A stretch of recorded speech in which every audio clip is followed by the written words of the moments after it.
Distinguished guests, the President of the United States, accompanied by the Vice President of the United States and Representative Maxwell Frost.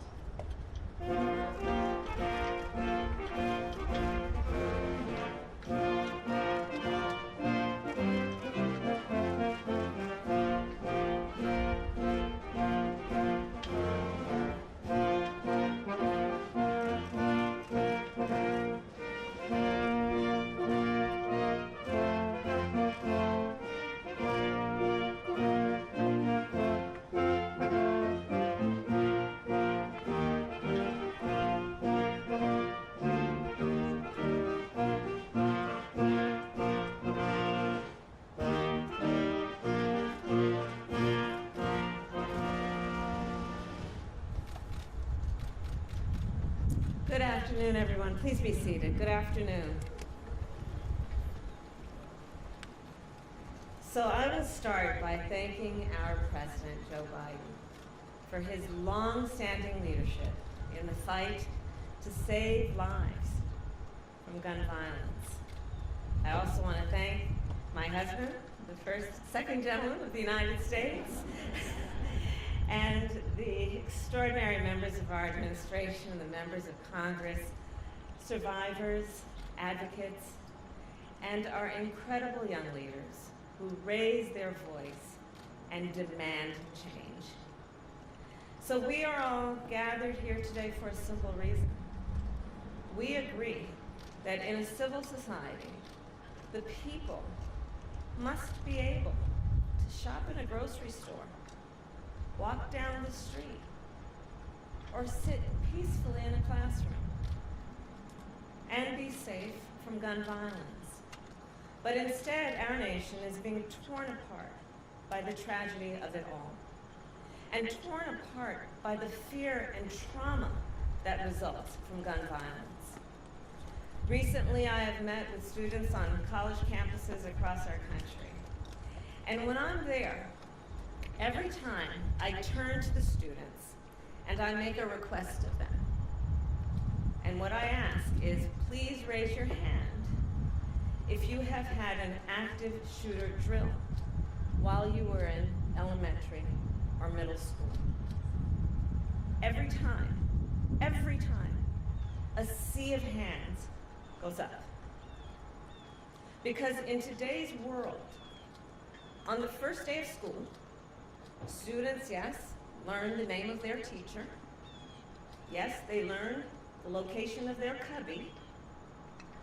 And they learn how to quietly hide from an active shooter. In fact, when having this conversation, a student once told me, "I don't like going to fifth period."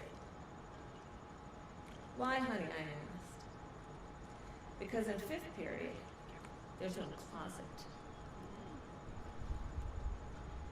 In our country today, 1 in 5 people has lost a family member to gun violence.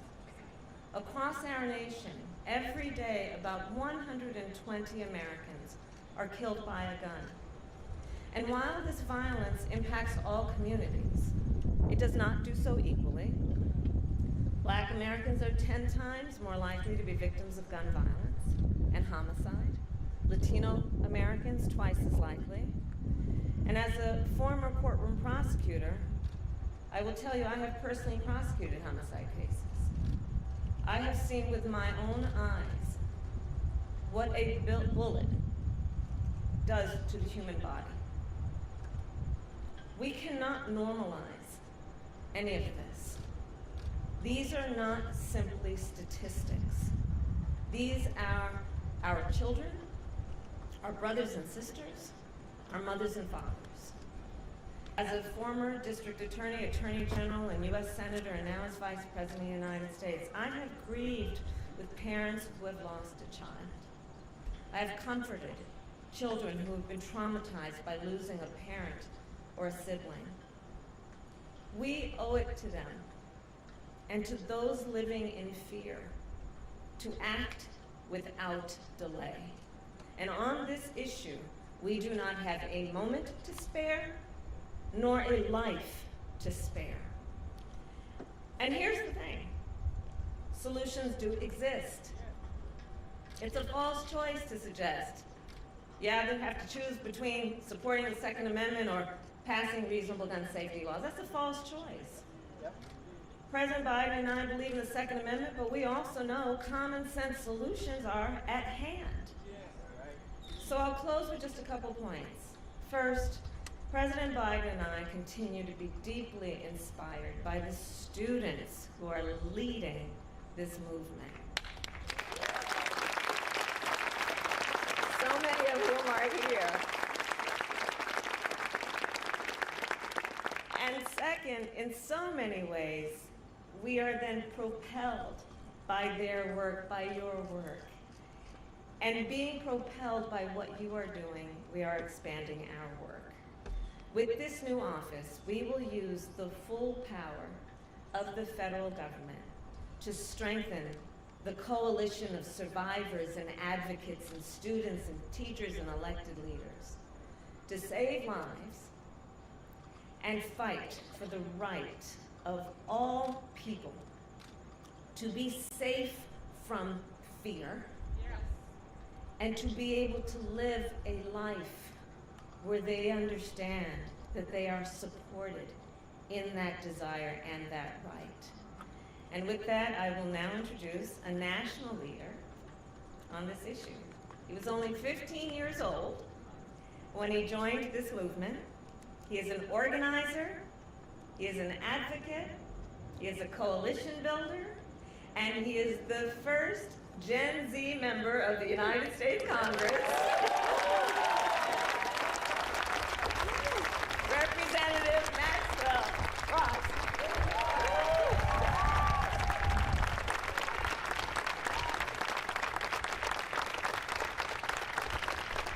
It feels good to be a part of a winning movement. Good afternoon, and thank you, Vice President Harris, for the amazing introduction. It's the honor of a lifetime to be here today as President Biden cements his legacy as one of the fiercest champions of gun violence prevention. President Biden and Vice President Kamala Harris.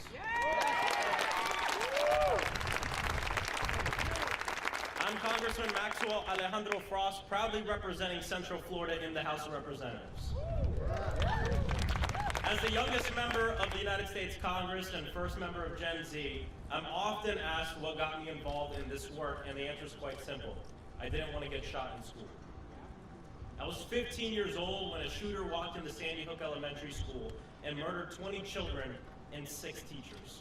And like millions of kids, I went to school the next day with anxiety and fear that my life would be taken, my friends' lives would be taken, and my family's life would be taken by senseless gun violence. Right before I was elected to Congress, I served as the National Organizing Director for March for Our Lives, a movement that inspired young people across the nation to demand safe communities. And we came together, Everytown, Brady, Newtown Action Alliance, Gifford, Sandy Hook Promise, Moms Demand Action, Change the Rep, the Community Justice Action Fund, and so many on-the-ground organizations that have been doing this work for decades. It's because of that steadfast, passionate organizing that we are a winning movement. But we're a winning movement doing very difficult work, because the brutal truth is usually when the most people are paying attention to our movement, it's usually coupled with carnage and death. But not today. Today, the country sees us here at the White House with a president who is taking action. My very first bill as a member of Congress was to introduce the Office of Gun Violence Prevention Act of 2023. To bring together a federal coordinated response on this issue. And today, that bill and our ask as a movement will become a reality due to the executive action and leadership of President Biden and Vice President Harris. See, the president understands that this issue, especially for young people, especially for marginalized communities, is a matter of survival. He's a president who's been fearless enough to reject the gun lobby and sign into law the first major federal gun legislation passed in nearly 30 years, the Bipartisan Safer Communities Act. And look, this action and that legislation come from love. From Pulse to Parkland, we fight because we love. From Breonna Taylor to Trayvon Martin, we fight because we love. From Tiana Major, Joaquin Oliver, Jamie Guttenberg, we fight because we love. Because when you love somebody, you want them to live free of gun violence. That is what true freedom is. And President Biden wants that safety and freedom for every American. And if this week has shown us anything, because the White House has been very busy this week, it's that Joe Biden wants to be and is a president that understands the power of young people. A president fighting for the world that we deserve. Today, as this administration announces yet another piece of groundbreaking action in the fight to save lives, I am proud to introduce the President of the United States of America, President Joe Biden.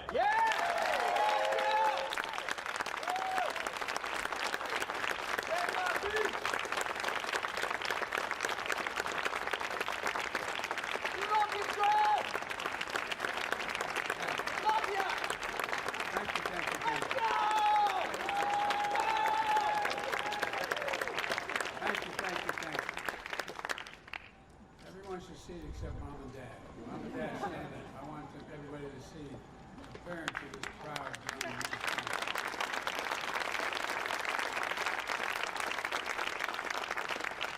You did a heck of a job. Congressman Frost, thank you for the introduction, and you've helped power movement that's turning a cause into reality. You know, you're the big reason why I'm so optimistic about America's future. So many engaged young people. So many engaged, I remember when I was young. We have something in common. I got elected to the Senate when I was 29 years old. The only difference was he was eligible when he got elected to take office. I had to wait 17 days to be eligible. That was 827 years ago, but it was a while. Folks, Vice President Harris, members of the Cabinet, so many members of Congress who are here, and relentless leaders on this critical issue. You know, one of the members who couldn't be here today is a really important member, Senator Chris Murphy. With Chris, who together with Congressman Frost introduced the bill, created a dedicated gun violence prevention office, and he couldn't be here today. Since the tragedy in Sandy Hook, and I remember being there. I remember that how I met with every one of the parents with it. Met with every member, every family member. What I do also remember is that I remember as we were leaving, the state police doing the investigation asked Senator to meet with me, if I could meet with him. And I said, of course I would. And I think there were about 12 to 14 of them. And I walked in the room, and two of them started crying. And they said, we need help. We need help. I looked at them, I said, what can I do? They said, we need psychiatric help. We need help. We need help. Anyone who doesn't think that these kinds of engagements have a permanent effect on young children, in many cases older their entire lives if they've never had a bullet touch them, misunderstands. These were hard and tough cops asking me, could I get them psychiatric help? To all the state and local leaders and advocates from all across the country, and to the survivors and families who are with us today, many of whom Jill and I have gotten to know. And by the way, our losses may be different circumstances, but I know events like this are really hard to attend. I want to be here to promote the change, but it brings back all the memories as it happened a day ago. I thank you, those of you who are parents, for being here, brothers and sisters, for being here. It matters. You have absolute courage. You found purpose in your pain. Because of all of you here today, all across the country, survivors, families, advocates, especially young people who demand our nation do better to protect all, who protested, organized, voted, and ran for office, and yes, marched for their lives. I'm proud to announce the creation of the first ever White House Office of Gun Violence Prevention. First office in our history.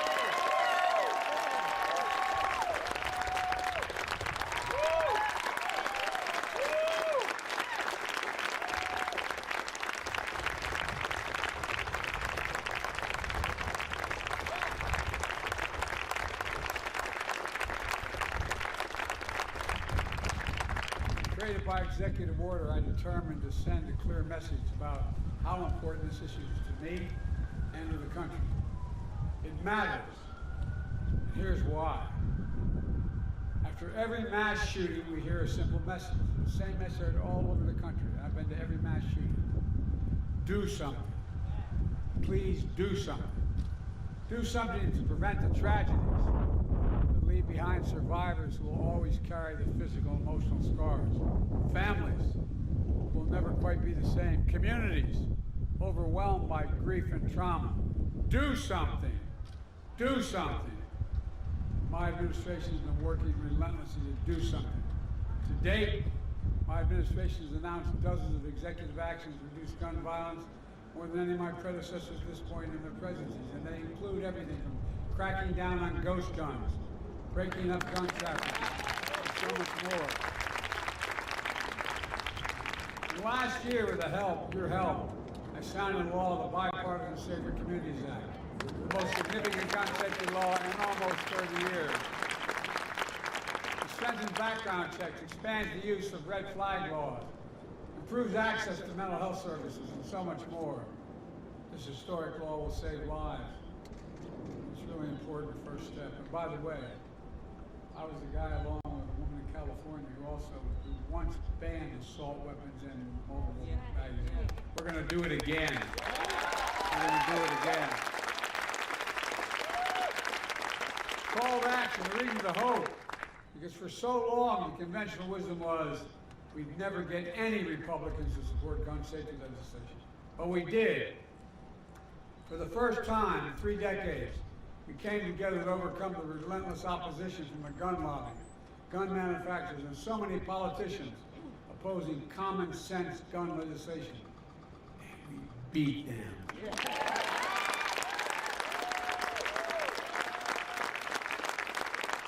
And we did it through a bipartisan effort that included a majority of responsible gun owners. We're not stopping here. Again, I'll say it again. I'm not going to be quiet until we get it done. It's time again to ban assault weapons high-capacity magazines.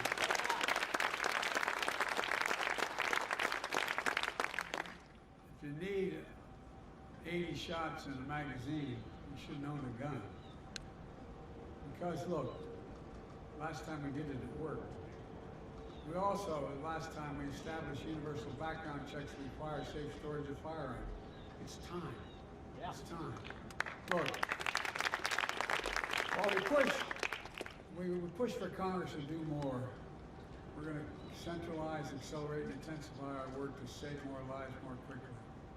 That's why this new White House Office of Gun Violence Prevention is what it's designed to do. It will drive and coordinate a government and a nationwide effort to reduce gun violence in America, and will be overseen by an incredible vice president who understands this. No, really. That's not hyperbole, that's a fact. She's been on the front lines of this her entire career as a prosecutor, as an attorney general, and as a United States Senator. Her deep experience will be invaluable for this office. And Steph, where's Steph Feldman? Steph, I want you to stand up, please. Steph Feldman.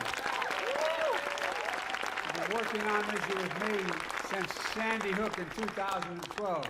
Now, she was 13 years old when she joined me, but in 2012, will serve as director of the office. The office will have 4 primary responsibilities. First, to expedite the implementation of the Bipartisan Safer Communities Act and the executive actions already announced. And I mean it. We're going to fully implement it. Second, coordinate more support for survivors, families, and communities affected by gun violence, including mental health care, financial assistance, the same way FEMA responds to natural disasters. Just like same way. We help folks recover and rebuild and all of it.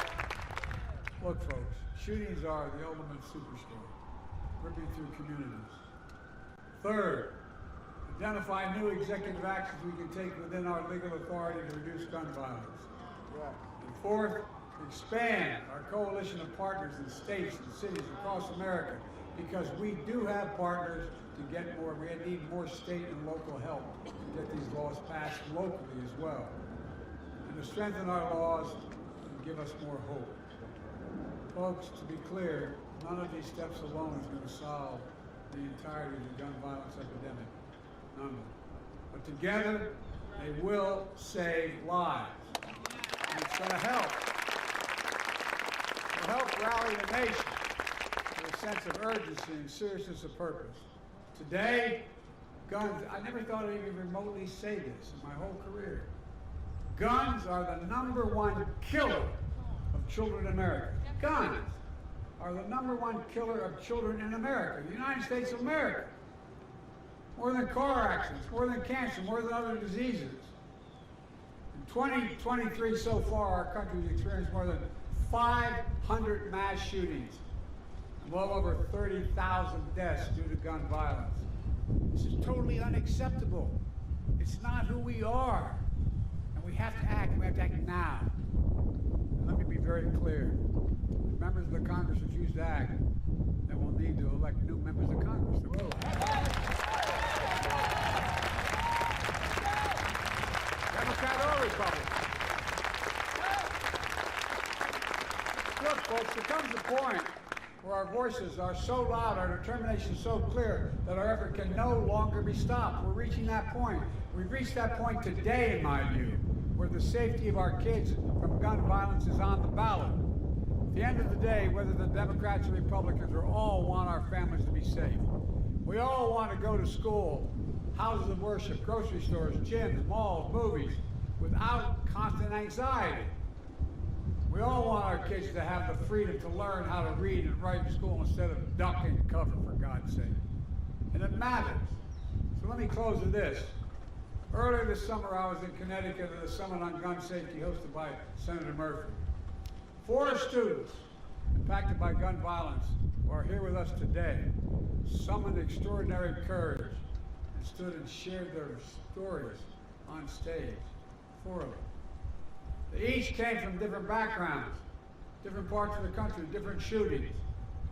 But they shared a common singular message. And one of them summed up in just a few words, and I quote, "The deadly and traumatic price for inaction." That's what he talked about, the deadly and traumatic price for inaction. They made clear what all of you know too well. That price can no longer be the lives of our children and the people of our country.